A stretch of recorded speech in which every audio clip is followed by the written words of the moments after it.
Olá pessoal, mais um vídeo do canal. Vamos continuar aqui a leitura. Já era para eu ter publicado esse vídeo já, mas eu tive uns problemas pessoais, eu tive que tirar meu siso, então fiquei um tempinho sem poder gravar. Aí eu tô gravando hoje, já vou postar hoje mesmo, a parte 1, a parte 2, a parte 1 e a parte 2 estava gravado, parte 3 eu tô continuando hoje, vamos terminar ela é a 4. Então vamos lá. A gente estava lendo os linguísticas, né? Parte de linguística. E agora a gente vai para a parte chamada Linguística e sua relação com outras ciências. Nessa parte, o autor vai contar que antes da linguística existir, a filosofia fazia todo o seu trabalho de tentar entender a linguagem. A linguagem era então estudada pela filosofia, até que no século XX teve a publicação do Curso de Linguística Geral, né, do Saussure. E a partir daí a linguística começou a ser vista como uma ciência.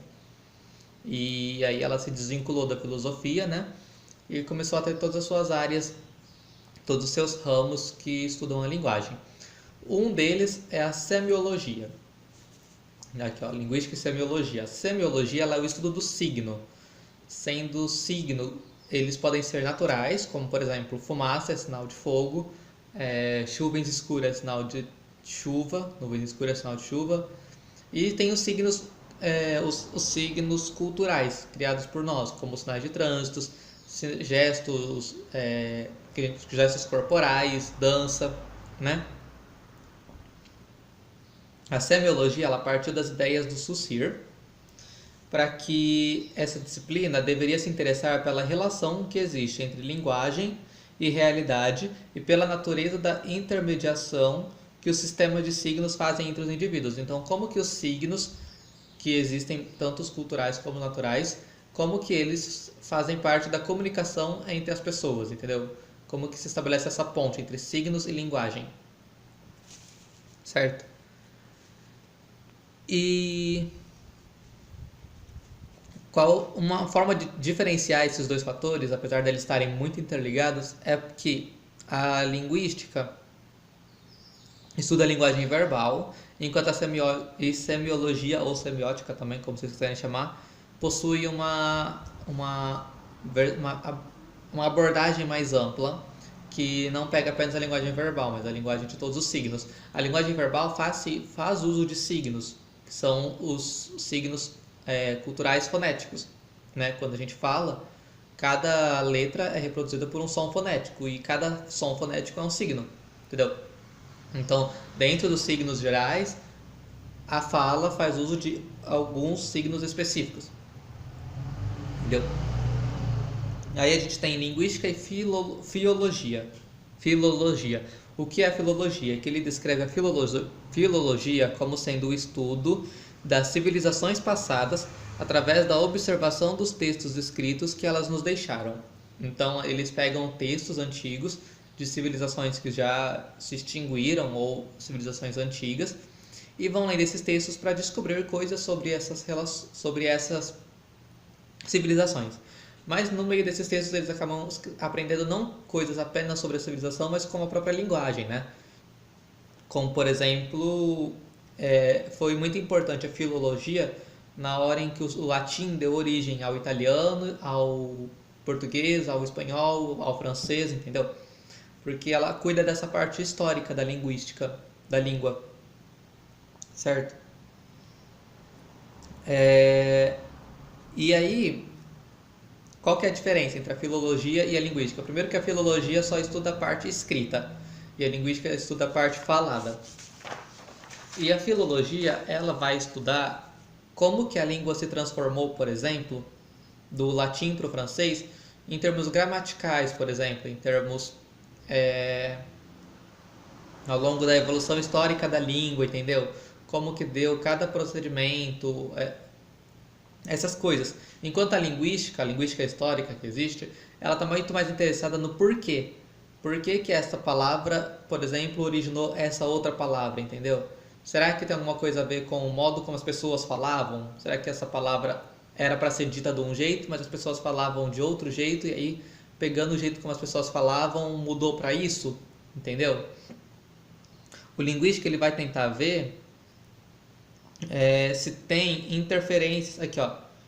O seu interesse recai sobre os mecanismos universais que regem a mudança linguística, procurando saber se a mudança ocorre, por exemplo, de geração para geração, e se os fatores sociais ou interativos influenciam o processo. Então, igual eu falei, se essa mudança ela é realmente apenas gramatical ou se há fatores sociais envolvidos nela, entendeu? E aí aqui a terceira parte, que é linguística e gramática tradicional. A gente já comentou um pouco da gramática no outro texto, mas aqui ele faz, nesse outro texto também, ele fala um pouquinho. Ele vai diferenciar a gramática da linguística. Então ele começa falando que a gramática tradicional foi criada pelos filósofos gregos com o intuito de fazer uma ligação entre linguagem e lógica, buscando sistematizar, através das observações das formas linguísticas, as leis de elaborações do raciocínio. As leis de elaboração do raciocínio. Isso. A tradição gramatical se caracteriza por uma orientação normativa, uma vez que ela prescreve como a língua deve ser usada, né? Ela, vamos assim dizer, dita apenas ela não é dita. Enfim, ela aceita apenas um modo da língua ser usada e apenas um modo da língua ser escrita, certo? Então ela é prescritiva, porque ela já prediz como você deve usar. Enquanto que a linguística, ela não está interessada nisso, ela está interessada no que é dito, no que as pessoas falam, e sem ficar criando regras de uso para a língua, certo? A linguística reconhece que, ao longo do tempo, uma fala ou um idioma acaba sendo mais importante do que o outro. Na verdade, nem mais importante, mas mais influente ou mais prestigiado, mais usado do que outros. Mas isso não é por motivos gramaticais, é simplesmente por questões socioeconômicas e culturais daquela época. Por exemplo, antigamente era o latim, depois mudou, foi até o francês, e hoje em dia é o inglês. Mas não é porque o inglês é melhor do que qualquer outro idioma, entendeu? Pode ser que daqui 50 anos a gente precisa aprender todo mundo mandarim, que é um idioma que está crescendo pra caramba agora, entendeu? Todos os idiomas e qualquer forma de expressão linguística é tão complexa e tão bem desenvolvida quanto qualquer outra, entendeu?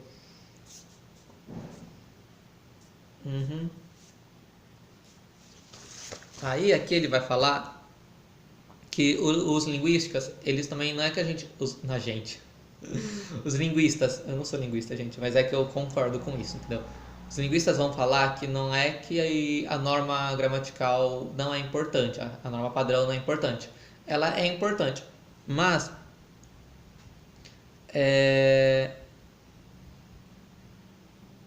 mas cadê? Aqui, ó. Eles falam que a norma padrão ela tem que ser usada igual terno. Você vai, por exemplo, na esquina comprar um pão na padaria, você não vai por um terno, entendeu? Se você vai à praia, você não vai por um terno. Você vai por um terno para quê? Por uma ocasião especial. Da mesma forma, a norma padrão. A gente não sai usando a norma padrão em todos os lugares que a gente vai, entendeu?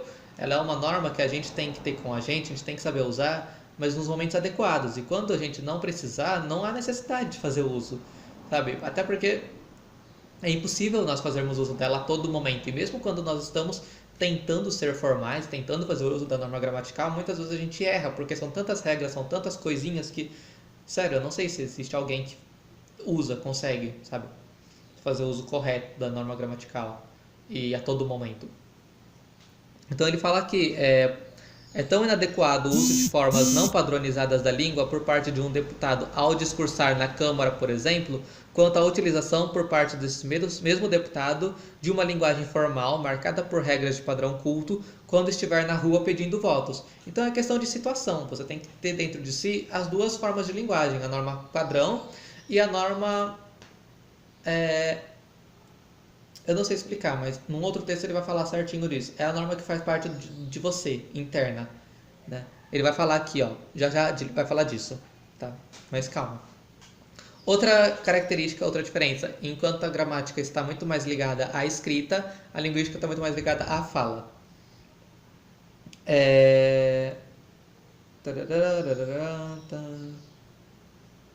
Ah, então, qual que é, porque assim, os linguistas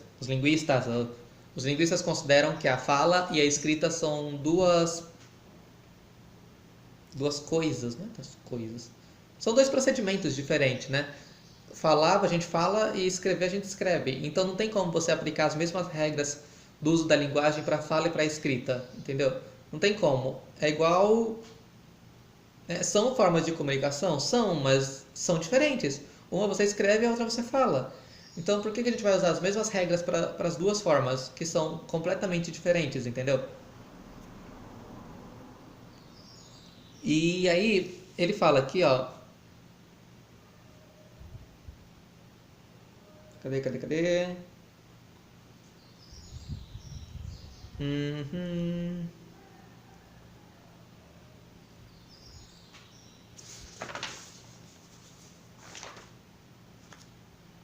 Mas isso mesmo. Ah, o que eu tava falando lá da linguagem, é da parte interna, né? É que cada indivíduo tem dentro de si uma variedade linguística do idioma que fala. Se você mora, por exemplo, em um bairro X, de uma cidade X, você vai falar de um modo X. E todas aquelas pessoas que convivem com você, muito provavelmente vão compartilhar desse idioma, desse vocábulo, entendeu? Dessa variedade linguística. Sendo que se você mora numa cidade Y, num bairro Y, você vai falar de outra forma, entendeu? As variedades linguísticas, elas existem, é natural, e elas mudam tanto de um país para o outro, como por exemplo, inglês americano, inglês britânico, português brasileiro, português europeu, como dentro do próprio país. Por exemplo, aqui no Brasil, no São Paulo, se você fala de um jeito, você vai falar completamente diferente. Se você falar no Nordeste, você vai ouvir, né? Você não vai falar, você vai ouvir as pessoas falarem de um jeito completamente diferente lá no Nordeste. E se você for para o Sul também. E se você mora em uma cidade grande, você mora em um bairro X e você vai para um outro bairro Y, é que aqui, por exemplo, onde eu moro, não tem muito isso. Mas se você também vai visitar você, por exemplo, é um jovem de 16 anos, 15 anos, você vai falar de um jeito que se você for conversar com uma pessoa de 65, 70 anos, essa outra pessoa também às vezes pode falar de um outro jeito, entendeu? Isso mostra que há muitos fatores externos da linguagem que interferem no modo como a gente fala. E é isso que cria a variedade linguística, entendeu? E é natural a gente ter isso. Então, cada pessoa tem a sua variedade linguística dentro de si, interna, que é resultado das interações vizinhas com as pessoas com quem ela convive. E é necessário que cada pessoa também tenha dentro de si as normas padrões, porque aí ela vai saber usar e quando usar cada uma delas, entendeu?